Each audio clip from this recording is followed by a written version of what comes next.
안녕하세요. 환경대학원 선후배 여러분. 저는 3일1개 법인 ESG 플랫폼에서 근무하고 있는 김윤주입니다. 저는 오늘 여러분께 지속가능 경영과 기후변화라는 주제로 발표를 이어가려고 하는데요. 주요하게 말씀드리고자 하는 내용은 환경대학원에서 깊게 고민하고 있는 환경과 기후변화 관련 정책들이 기업의 입장에서는 어떻게 적용하고 또 어떻게 대응하고 있는지를 주요하게 말씀드리고자 합니다. 네, 발표에 앞서서 저에 대한 소개를 잠시 올리도록 하겠습니다. 저는 환경관리 전공으로 2020년 후기에 졸업을 하였고 이제 졸업한 지 1년 차가 되어 가는데요. 석사 과정 중에서는 기업의 환경적 책임과 기후변화에 대해서 깊은 고민과 관심을 가지고 있었습니다. 학위 논문으로는 팬데믹 기간 중에 제조업체의 환경 성과가 기업 위험에 미치는 영향이라는 주제로 학위 논문을 수여받았습니다. 네, 그리고 감사하게도 저의 연구 주제와 맞닿아 있는 분야에서 사회생활을 하고 있는데요. 환경 컨설팅과 ESG 분야의 컨설팅의 업무를 하고 있습니다. 요즘 ESG 관련 분야의 이슈가 많이 화두되고 있는데요. 많은 분들께서 ESG 분야의 업무가 무엇인지 관심을 가지고 있는 것으로 알고 있습니다. 크게 세 가지 업무로 말씀드릴 수 있겠습니다. 먼저 탄소 중립 방안을 수립하는 방법에 대한 그런 고민을 이어가고 있고요.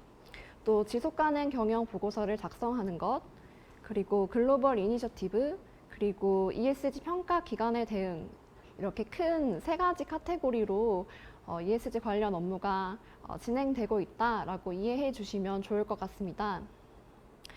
이 업무들은 환경대학원에서 배운 기후변화 관련 정책들과 또 관련 연구들, 이런 부분들과 무관하지 않은데요.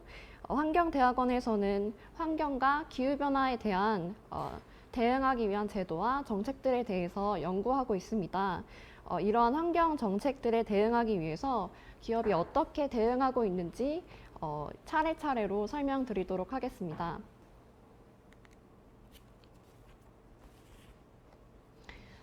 네, 먼저 지속가능 경영의 개념에 대해서 먼저 설명드리도록 하겠습니다. 기업의 지속가능 경영과 사회적 책임에 대해서는 많은 연구자들이 관심 있게 연구해온 주제인데요.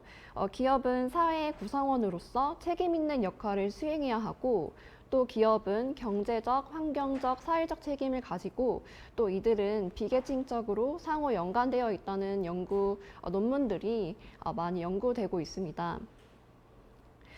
기업이 지속 가능하기 위해서는 지속적으로 이윤을 창출해야 할 뿐만 아니라 환경적 요소를 경영 활동에 또 고려해야 하고 또 지역사회, 또 소비자, 사회 등의 여러 사회 이해관계자들을 경영 활동에 고려해야 합니다.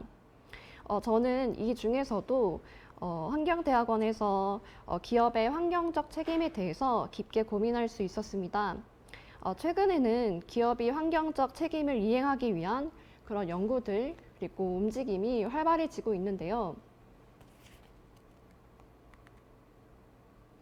네, 첫 번째로 기업들은 탄소 중립을 위해 움직이고 있습니다.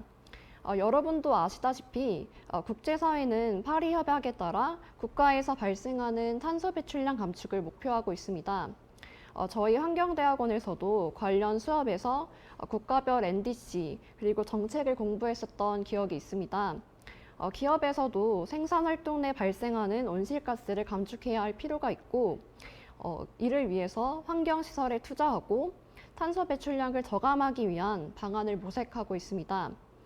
예를 들면 공장 내 에너지 효율을 개선하기 위해 투자하고 또 재생에너지 전력 사용률을 높이는 방안을 모색하고 공급망 내에서 탄소 배출량을 관리하고 모니터링하기 위해 투자하고 있습니다. 저도 실제로 기업의 탄소 중립 전략을 수립하는 업무를 진행했었는데요. 업무를 진행하면서 미래의 환경 기술에 대한 기업의 관심과 수요가 많아지고 있다는 것을 느낄 수 있었습니다. 탄소 포집 기술, 또 수소 연료와 같은 미래의 환경 기술이 경제성을 확보하고 지금보다 더욱 상용화된다면 기업의 탄소 배출량 저감에 실질적인 효과가 있을 것으로 생각이 됩니다.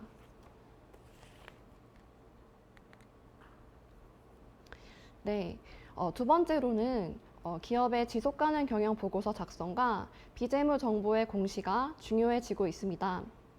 기존에는 상장 기업이 사업 보고서를 통해 이런 재무적인 정보를 공시하는 것을 중요하게 여기곤 했었는데요. 최근에는 기업의 비재무 정보를 공시하고자 하고 이를 의무화하고자 하는 움직임이 있습니다. 국내에서도 2030년까지 상장 기업을 대상으로 지속가능 보고서 작성을 의무화하는 움직임이 있는데요. 더욱 이번 주 더 최근에는 이 시기를 2024년까지 앞당기고자 하는 법안이 발의되기도 했습니다. 그만큼 비재무 정보를 공시하려고 하는 논의가 되게 최근 들어서 많이 활발해지고 있고요. 비재무 정보의 중요성이 높아지고 있습니다. 왼쪽 화면을 보시면 한국거래소에서 공시를 권고하는 비재무 항목이 있는데요. 내용을 보시면 온실가스 배출, 에너지 사용, 물 사용, 폐기물 배출 등의 내용이 중요해지고 있습니다. 이러한 환경 정보를 관리하고 외부에 공시하는 것이 중요해지고 있습니다. 저도 기업의 지속가능 경영 보고서를 작성하면서 이런 환경 정보를 공개하는 업무를 했었는데요. 향후에는 기업에서 환경 데이터를 관리하기 위한 그런 프로세스를 구축하고 환경 정보를 개선해 나가는 그런 업무가 더욱 중요해질 것으로 생각이 되고 있습니다.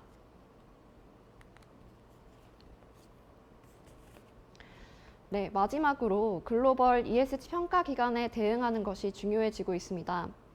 ESG 평가 기관은 해당 기업의 ESG를 평가하고 이를 대내외적으로 공개하기 때문에 기업의 신뢰도에 미치는 영향이 큽니다. 또한 이러한 ESG 등급은 투자자의 의사결정에도 미치는 영향이 크기 때문에 그 중요성이 커지고 있습니다. 국내의 대표적인 평가기관으로는 KCGS 한국기업지배구조원이 있고 또 기후변화와 관련된 대표적인 평가기관으로는 CDP가 있습니다. 이 왼쪽을 보시면 이 두 평가기관의 평가 항목을 참고해서 나열해 보았는데요. 주요 내용을 보시면 이사회에서 기후변화를 주요 의제로 관리하고 있는지, 기후변화 위험과 기회를 어떻게 식별하고 있는지, 온실가스 배출량을 감축하기 위한 어떤 노력을 하고 있는지, 또 재생에너지 사용을 확대하고 있는지, 또 온실가스 배출량을 어떻게 감축하기 위한 계획과 절차들을 수립하고 있는지 이런 항목들을 구체적으로 평가하고 있습니다. 평가기관의 평가에 대응하기 위해서 기업들은 관련 내용을 반영해서 기업의 경영활동에 직접적인 실행을 이행해야 할 필요성이 더욱 높아지고 있습니다. 네, 결론적으로 말씀드리면 기업이 환경적 책임을 이행해야 하는 대외적인 환경이 마련되고 있다라고 말씀드릴 수 있겠습니다. 환경과 기후변화에 대응하기 위해서 깊은 고민이 필요한 시점이기 때문에 우리 환경대학원의 역할이 더욱 중요하고 또 필요하다는 생각이 듭니다. 저는 우리 환경대학원이 전 지구적 차원의 환경 문제를 해결하고 또 시대적인 소명과 가치를 공유하는 공동체라고 생각합니다. 앞으로도 우리 환경대학원이 이런 관련된 학문 연구를 지속하고 또 필요한 역량을 갖춘 환경 전문가를 양성하는 그런 쓰임받는 공간으로 나아갔으면 좋겠습니다. 네, 이 자리를 마련해 주신 여러 관계자들께 감사의 마음을 전하면서 발표를 마치도록 하겠습니다. 네, 들어주셔서 감사합니다.